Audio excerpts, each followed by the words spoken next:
Durante el periodo comprendido entre 1958 y 1982, Colombia experimentó una transformación significativa en su historia, ya que la violencia bipartidista que había plagado al país durante décadas evolucionó hacia una forma más compleja y desafiante, la violencia subversiva.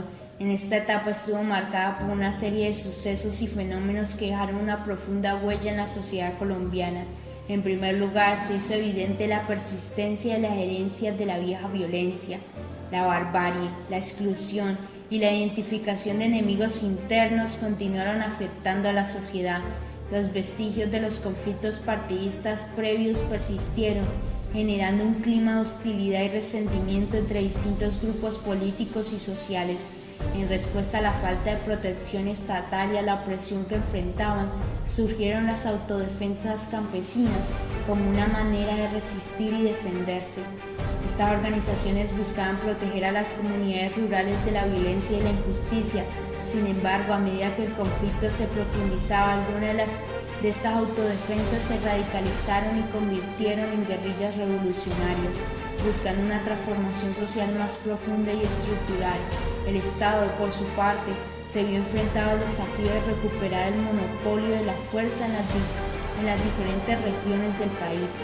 La lucha por el control del territorio y la represión de los grupos insurgentes se convirtió en una constante en este periodo. Las fuerzas estatales buscaron restablecer su autoridad y poner fin a la presencia de las guerrillas en diversas áreas. A medida que el conflicto se intensificaba, se dio lugar a situaciones complejas y cambiantes. Las guerrillas establecieron repúblicas independientes en algunas zonas del país, desafiando la autoridad estatal. Esto llevó a una guerra abierta entre el Estado y estas repúblicas, y algunas de ellas eventualmente se transformaron en Fuerzas Armadas Revolucionarias de Colombia. Sin embargo, el conflicto no se limitó solo a las FARC. Surgieron otros grupos armados como el Ejército de Liberación Nacional y el Ejército Popular de Liberación, agregando nuevas dinámicas y tensiones al panorama colombiano. Estos grupos se unieron al conflicto existente, generando complejas interacciones y disputas territoriales. La sociedad colombiana no permaneció pasiva ante esta situación. La movilización social cobró fuerza con diversos sectores exigiendo cambios y reformas. El Estado, en respuesta, adoptó medidas tanto reformistas como represivas, tratando de controlar la situación y mantener el poder. Estas acciones estatales variaron desde programas de reforma y apertura política hasta una creciente represión hacia la protesta social, lo que exacerbó las tensiones y el descontento en la sociedad. El segundo periodo de violencia en Colombia, que comprende entre los años 1982 a 1996, se caracteriza primero por la proyección política, lo que fue el surgimiento y expansión de grupos paramilitares y guerrillas, la propagación del narcotráfico en todo el territorio, la crisis y colapso del Estado, la nueva Constitución Política de Colombia de 1991, los procesos de paz que se adelantaron con los grupos armados y las reformas democráticas y políticas que surgieron por el descontento de la población con el conflicto armado. Lo que fue durante el mandato del expresidente Betancourt, es decir, durante los años 1982 a 1986, se optó por dialogar y empezar un proceso de paz con las guerrillas, pero este se vio afectado por la consolidación de movimientos políticos como lo fue la Unión Patriótica, que generó la desconfianza dentro de las élites tanto políticas y regionales, también la tensión de gremios económicos y la oposición hasta de la misma Iglesia Católica. Esta oposición social dio origen a la expansión de grupos de autodefensa y paramilitares. Una situación que agudizó y puso final al proceso de paz fue la toma del Palacio de Justicia a manos del M-19. Esta ruptura la aprovechó las guerrillas para poder ampliar sus frentes y afectar a regiones que estaban más integradas a la vida política y económica de la nación. Ya con la presidencia de Virgilio Barco, se optó en Colombia un modelo despolitizado e institucionalizado, que se centró tanto en la inversión en infraestructuras y obras públicas. Asimismo, este dio paso a que se descentralizara tanto la política y la administración pública. Ya en ese entonces se sentían las tensiones entre el gobierno nacional y las fuerzas militares. También se multiplicaron lo que fueron los grupos de autodefensas que desencadenaron masacres y asesinatos dentro de la población civil. Otro punto importante fue que se intensificó la relación del narcotráfico con el conflicto armado, debido a que este financiaba tres sectores: las élites económicas, a los mismos narcotraficantes y a los militares. En este punto, el escalonamiento de la violencia, tanto social, política y económica, junto con el agravamiento del conflicto armado, desencadenaron grandes protestas y la exigencia del cambio de instituciones del Estado. Se abrió camino a la idea de una reforma política y constitucional al mando de lo que fue el movimiento universitario para la creación de una asamblea constituyente.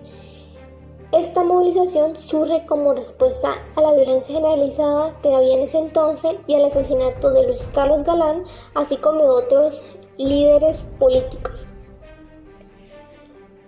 Las elecciones de la constituyente, que fueron en diciembre de 1990, permitieron dar paso a la Constitución Política de Colombia, que fue proclamada en el año 1991, carta que representaba un pacto de paz y la carta de navegación para la construcción de una sociedad que fuera pacífica, diversa, que se creara el Estado Social de Derecho, se fortaleciera la democracia participativa, las garantías y la vigencia de los derechos humanos. Ya por último, se dio la reforma agraria que modificó la Ley 30 de 1986, que conllevó a que se desmontara la protección arancelaria, ocasionando un impacto en el sector agrícola, el cual no estaba preparado a una competencia externa. También tuvo un impacto debido a la apertura de la consolidación del narcotráfico, sector que impulsó la compra masiva de tierras, así como la precarización de la economía campesina. Asimismo, los años de la tragedia humanitaria, la expansión de guerrillas y paramilitares, el Estado a la deriva y la lucha a sangre y fuego por el territorio. Entre 1996 y 2005, la guerra alcanzó su máxima expresión, extensión y niveles de victimización. En lugar de la persuasión, se instalaron la intimidación, la agresión, la muerte y el destierro. El desplazamiento forzado escaló hasta llegar a Colombia a ser el segundo país en el mundo, después de Sudán, con mayor éxodo de personas. Los repertorios de violencia de los actores armados registraron su mayor grado de expansión en la historia del conflicto armado colombiano. El escaso margen de maniobra del gobierno de Ernesto Samper, como efecto de la crisis de gobernabilidad desatada por el proceso, por una parte, la línea dura encabezada por el entonces ministro de Defensa Fernando Botero Sea y por los altos mandos militares, en especial el general Harold Bedoya, comandante del ejército, asumía que no se podía ceder a la demanda de las FARC de despejar un territorio de las Fuerzas Armadas para iniciar un diálogo, porque esto lo llevaría a ejercer un control territorial sobre una zona desde la cual proyectarían sus acciones y ganarían ventaja militar. En efecto, esto fue lo que sucedió años después, cuando el gobierno de Andrés Pastrana despejó la región del Caguán en Caquetá, sede de la negociación con las FARC.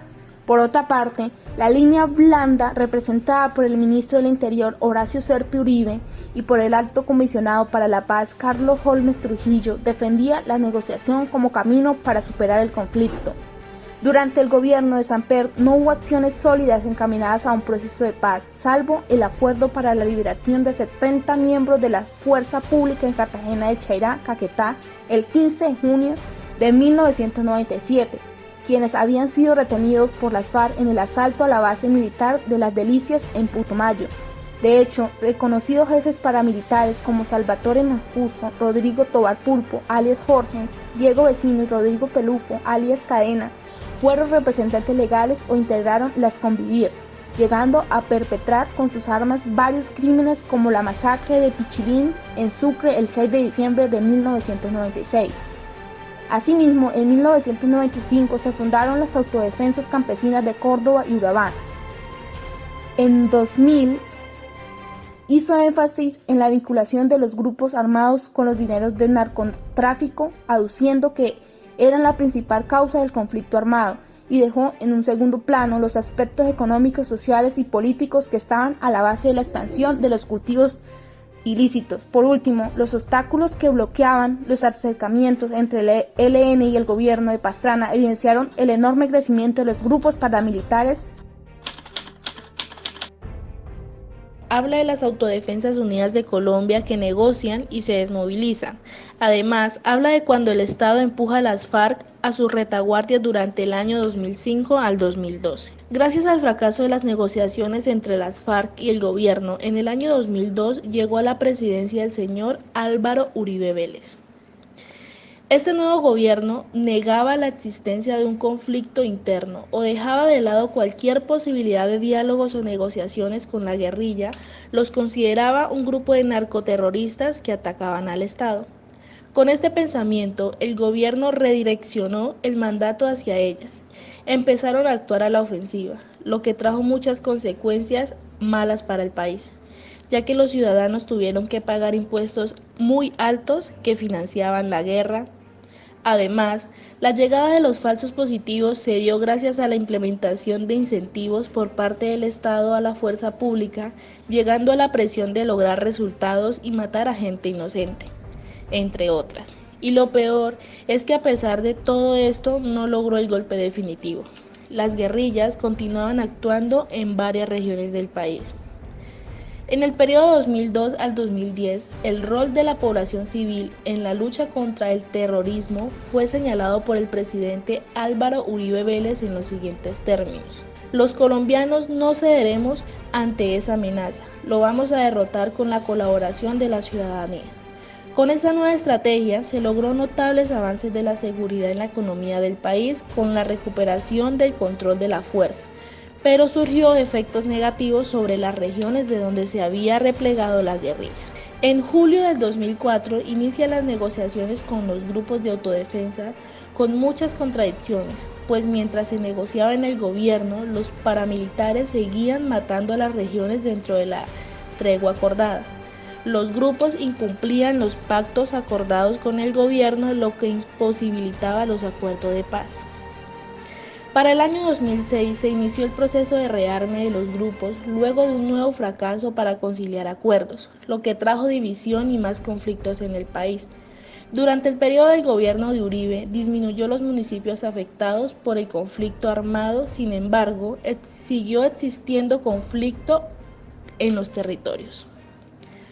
A partir del año 2010, con el nuevo gobierno de Juan Manuel Santos, genera un cambio que desenvuelve el rearme paramilitar. Aunque continúa en la ofensiva con las guerrillas, inició un compromiso de cambio con la ley de víctimas y restitución de tierras, y el inicio en el proceso de paz con las FARC en La Habana.